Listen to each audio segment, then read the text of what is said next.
Ayan. Ilang taon na? 2015. Ano na, ilang taon na? Tagal na. Ayan, o. Masarap kapag pinaris mo to sa parang pancit canton. Ayan.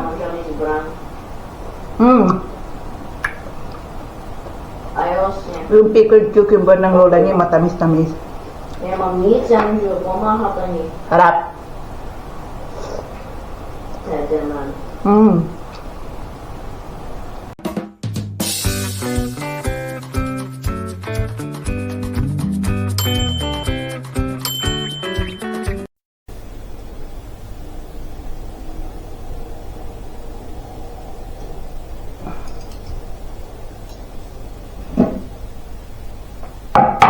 Hello guys, good morning. Ngayon ay mag-aalmusal ulit tayo, no? Magandang panimula ng almusal. At magkakape muna tayo. Gawa tayo ng kape. Kape is life. Munti ko na mahulog. Nako. Hindi pa naman nakasarado. Lagyan natin ng ano. Bagong bukas pa naman yan. Pag nabasag yan, i-glass yan. Ayan. Talaga, tapon lahat.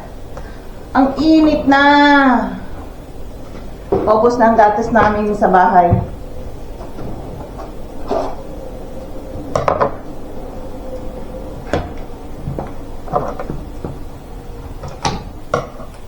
Tayo.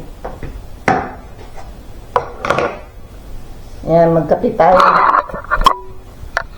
Kape. Yan, kalahating kape, kalahating gatas. Yan o, malay ko.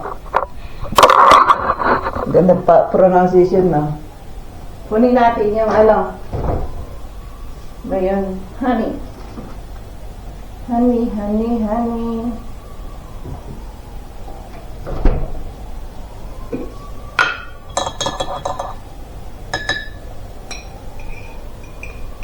Ubos na rin ang ano, honey ko.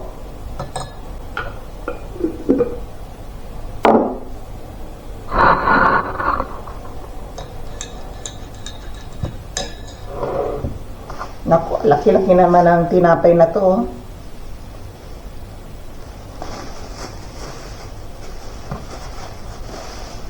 Ayan o, ang laki o, grabe. Hindi ko to maubos. Inagahan ng asawa ko yung isa. Iniwanan niya sa akin ng isa. Anak ko, ubos niya yung sa kanya. Kasi mga European dito, pag tinapay na binili mo sa kanila, talagang kakainin nila lahat. Sa akin, kalahati lang. Kalahati lang. Kapag ganitong tinapay ang papakain mo sa akin, kalahati lang maubos ko. At kung ano, bukas, kainin ko ulit to. Kailangan madali ang kainin to kasi kapag hindi mo to nilagay sa plastic, titigas. 2 or 3 days, kailangan kainin mo na kaagad kasi titigas yung mga tinapay. Hindi magmo-mold kaso nga lang kapag nahanginan, kailangan ilagay parati sa plastic kasi titigas. Tingnan yung mga tinapay dyan sa inyo, di ba nakalagay sa plastic, hindi nila nilalagay sa supot. Pero lang kapag nilagay nila sa supot, automatic kakainin mo kaagad. Ngayon, kapag inilagay mo sa plastic mga ganyan, at least, tatagal ng 2 or 3 days. Kasi, titigas. Mahanginan. Bawal sa tinapay, mahanginan.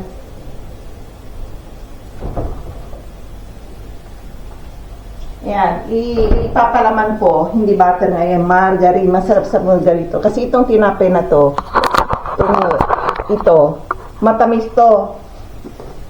Kailangan margarine ang or butter. Ayoko ng butter.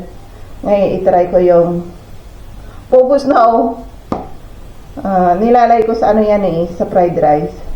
Yan, butter. Huwag kayong masyadong matakaw sa butter kasi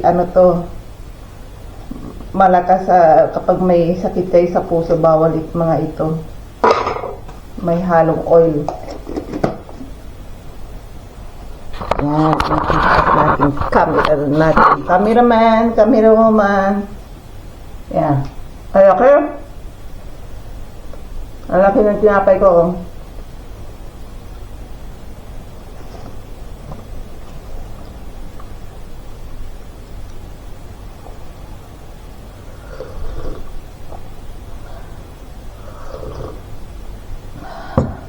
Ang sarap ng kape, mainit-init sa bituka. Dati, nung bagong salta ko rito, talagang hindi kape ang agahan ko, no? Sinangag with tosino. Nagbababad ako ng tosino.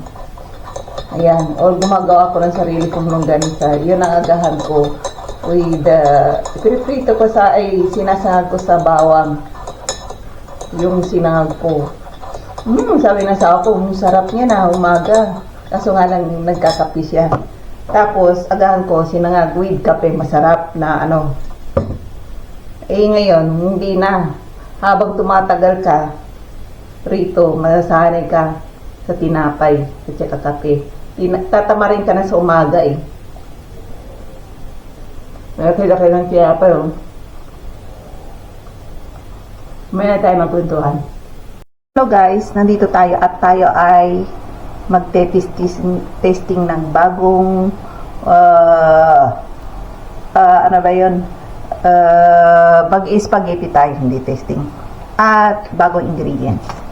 Gagawa ko ng parang ugly Oreo na spaghetti. Kaso nga lang, ilalagay ko is butter and ugly Oreo raw. Pero may bawang ha.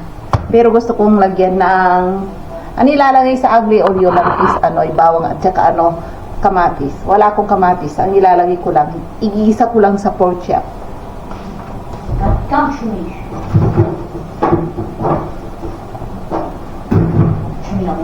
Ayan, igisa natin sa pork chop. Ay, sa bawang. Ayan.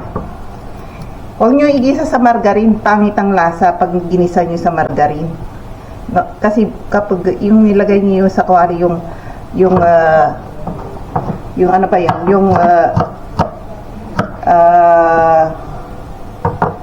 ano ba yun? Nakalimutan ko. Yung butter, magbubuo-buo. Ito oh, pure butter to. Pure butter. Lagyan na. Let's go, Gigi! Ang ingay ng anak ko. Yan, lagyan natin dyan. Tingnan nyo ang pure butter kapag nilalagay nyo sa mantika. Ayan. Talagang melted ka agad. Hindi kagaya ng butter na nako, buo-buo pa rin na yelong-yelo. Ayan o. Hinaan natin lang apoy. Ayan. Ganyan ang butter kapag piniprito. Ayan. At kuha tayo ng ilagay natin to. Kuha tayo ng baboy. Ayan. Sarap ng amoy ng butter. Ilagay muna natin yung bawang. Ayan. Yung spaghetti ko. Ito is baboy to na binabad sa suka. At ano ba? Bawang. Yan lang. Ano lang. Tingnan yung butter kapag piniprito.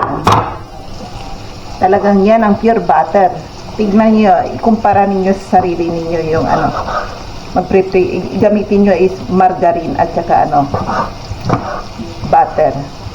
Yung margarine buo-buo pa rin. Parang yung bang mantika na nabuo sa pag nag-freeze yung temperature is buo-buo. Yan ang style. Yan, i-ano natin. Yan. I-ano natin. Ilagay natin sa red. Yan, hugasan natin.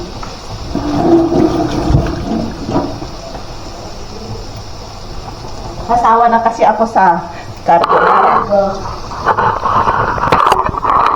Hindi carbonara. Ano ba yun?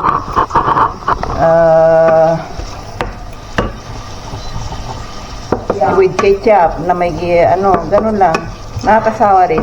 May iba naman ang style natin. Ja, fuck man. Dito yung ano, spaghetti natin, oh. Ayan, medyo luto na.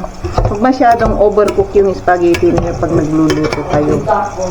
Ayan, ganyan lang yan.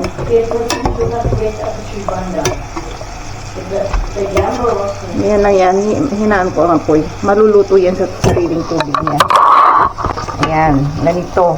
Tapos, lagyan nyo ng paminta. Ay, pardali. Napakarami. Nasubrahan ko. Alisin natin. Nako. Mamantika style. Kaya, pangit tong ano ilalagay nyo na lang basta-basta sa ano, yung mantika. Kung minsan nasusubrahan, ay yung paminta pala. Nasusubrahan. Kailangan may ano kayo, kutsara. Ilagay nyo muna sa kutsara. Ayan. Pero okay lang yan, masarap yan para sa akin. Inalis ko yung ibang ano ba yun? Nawala sa isip ko, toilet paper. Yan lang yan. Tapos, ganito na naman katapos, mamaya nahulog lahat ulit. Ayan. Ay, nako. Kaya kailangan, pag nagluto kayo, ano? Ayan, lutuin muna natin. Ayan. Huwag niya akong gayahin kapag naglalagay ng paminta, ha. Ganyan kaagad, oh. Anin muna natin. Ayan, prituhin muna natin para hindi malansa. Ayan, kanda-kanda, ano na, ayan, oh.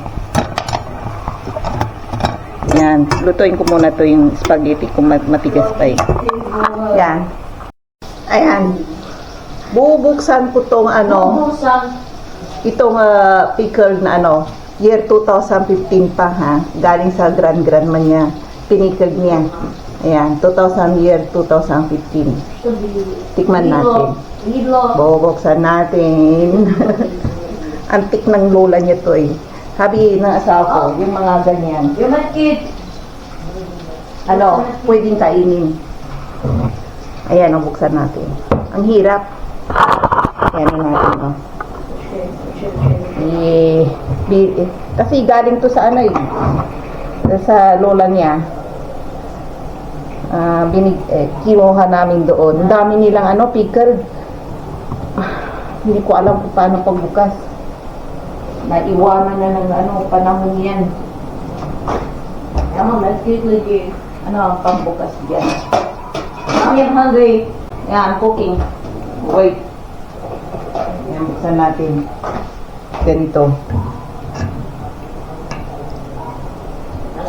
Yan. Ayan, oh. Kapag binuksan to, kailangan ano na, ganito ang mga ano rito, village series or mga ano, matatanda, magagaling mag-pickled. Ayan, tikman natin. Tignan niyo, oh. May ano, may carrots, may sibuyas, bawang. Ayan, tikman natin. Kung anong lasa. No.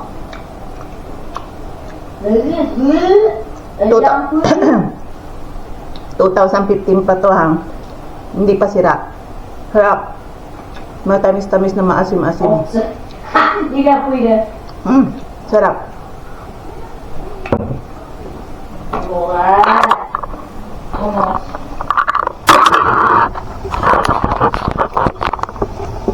Ano natin.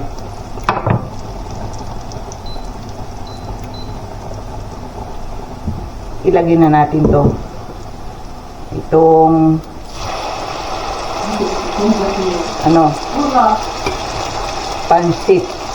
Hindi naman natin pansit.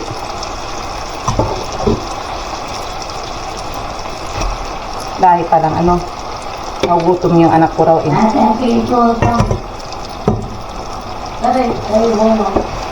Yan.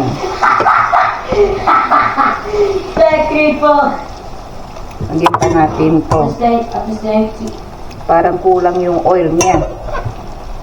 Kasi yung ugly oil, ugly oleo nila, mamantika yun. Yo! Gabi. Wala po sa inyo. Sarap ako nung pumunta kami sa Germany. In-order ko yung ugly oleo doon sa restaurant. Naku, ang sarap pala. Kaya tuwing pupunta ako sa Germany, ay in-order ko spaghetti oleo. Or di kayo yung mga seafoods nila. Masarap. Yeah. Yeah, ma'am. Ayan, i-ano natin.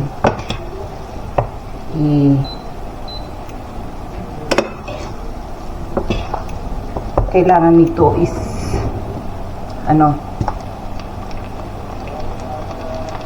yan.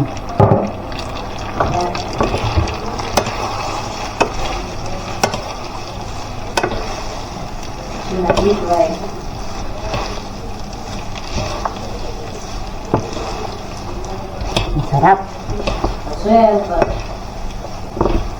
Sayang inalis ko yung ibang mantis, ay yung bell pepper, yung pepper niya. Masarap pala. Ayan. Masarap to kapag nilagyan mo ng yung mamahaling cheese. Kaso nga lang mayroon lang akong cheese is mozzarella. Pwede na.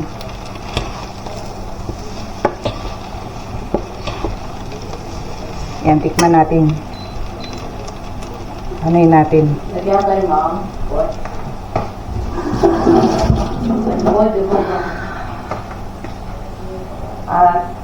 Tikman natin. Tikman natin kung anong lasa. Yan. Yan. Yo, tayo. Kailangan natin ng baboy. Tikim no with na. Ano ba yan? Monies. Wala. Yan, Sarap. Masarap. Yan, papatikman ko sa anak ko. Kuha ko ng plato. No problem mo. Tignan nyo. Yan. Yan. Tignan yung mga plato. Galing pa sa lola niya to Ayaw itapon ng asawa ko. Antique. Ayan. Nung namatay yung lola niya, lahat ng gamit sa bahay niya, inuwi namin. Pati yung mga pickle-pickle niya, mga kung ano-ano. Kaso nga lang, hindi namin kinuha lahat. Gusto pa kang kunin ng asawa ko yung mga sewing machine. Hindi ako marunong na antigo rin. Sabi ko, anahin ko yan, hindi ako marunong magtahi. Sabi ko gano'n. Kaya hindi na namin inuwi. Marami siyang mga damit, yung mga bago pa Yan. I-ano natin. Lukuhin natin, sabihin natin. Chinese noodles. Yan, masarap. Siapa nga. Chinese noodles. Ayan. Try to eat. Now, try. What? Use. No problem. You're not naked. Only up. It's no problem. I'm playing. I know. Yummy? Oh, yummy raw. Ayan, kainin natin yung sa atin. Sarap, kahit na ganyan lang. Damihan nyo ng bawang. Saka yung baboy na i-marinate ninyo. Tapos, ako rin ay kakain. Mugutom ako. Tapos kung kumain, maglalakad-lakad ako para matunawan ako. Ayan kukunin ko yung or dito na ako kakain para hindi na ako magdiligpit. Yeah, mom. Pero, ay, baka mamaya gusto pa ng anak ko. Mag-iiwan ako. Kasi gusto ko sa noodles, may chili flakes. Ayaw ko ng ano. Oo. Masarap sana to. Parang pansit canton. Lagyan na ko ng ano. Ba yun? Yung kalamansi. Naubusan ako. Walang kalamansi dito eh. Ano lang? Chili flakes na lang. Ayan, maingay yung anak ko kasi na ipaglaro. Ayan o. Ayan, sarap. Masarap. Mami, yung logi. Ayan. Ouch! Naunto. Ayan na natin. Tikiman na. Ayan o. Ayan, para may thumbnail ako. Ayan. Sarap. With ayan o.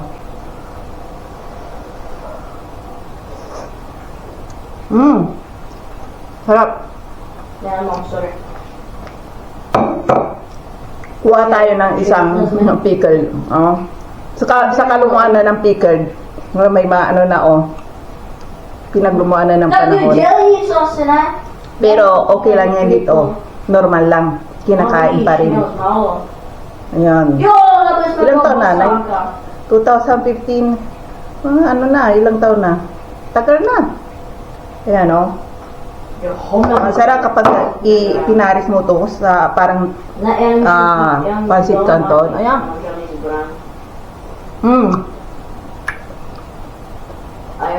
Yung pickled cucumber ng lola niya, matamis-tamis. Harap.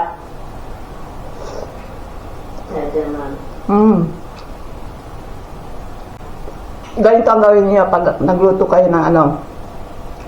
May spaghetti pasta kayo. Igisa niyo sa butter. Huwag sa margarine. Pangit ang lasa. Pure butter. Katapos, baboy. Tapos gano'n lang. Paminta with maraming bawang. Sarap. Tapos kung gusto yung chili flakes, sarap. Ayaw, Bash? Parang pansit canton. Tapos, lagyan ng kalamansi. Para sa akin, may cucumber, okay na. Maasim-asim na, matamis-tamis, okay na. Sugar. Harap. May kanin magpintuan.